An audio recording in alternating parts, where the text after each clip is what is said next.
Okay. నేను వచ్చి Facebook account open చేసిన చూడండి. పైన వచ్చి బెల్ ఐకాన్ పక్కన మన ప్రొఫైల్ ఉంటుంది. దాన్ని టచ్ చేసినారంటే చూడండి. ఇక్కడ మెనూ సైడ్‌లో నేరుగా సెర్చ్ బార్ పక్కన సెట్టింగ్ అనే ఉంటుంది.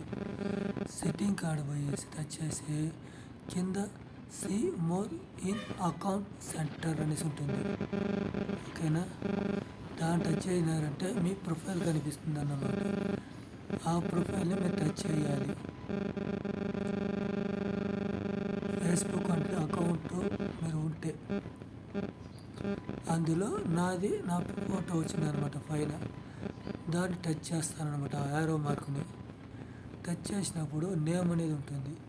నేమ్ వచ్చి యాజ్ యూజువల్ మీ first name, middle name, last name అనేది ఉంటుంది.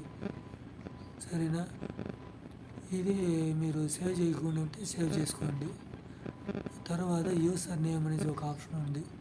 దాన్ని టచ్ చేసినారంటే కింద వచ్చి ఏదైనా చూడండి, అది భాను.మూర్తి.7 అటెండెన్స్ ఉంది. ఇది నా ప్రొఫైల్ ఐడి, ప్రొఫైల్ నేమ్ అన్నమాట.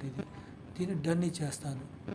ఇప్పుడు చూడండి, ఇంత మునుపు లేదు, బయట భాను.మూర్తి7 ప్లస్ facebook.com అటెండెన్స్ వస్తుంది. ఇది నా ఫేస్బుక్ ఐడి. ఈ విధంగా ఎత్తుకోవచ్చు మనం ఫేస్బుక్ ఐడి నేమ్. ఓకేనా? అంతే. Okay, thank you.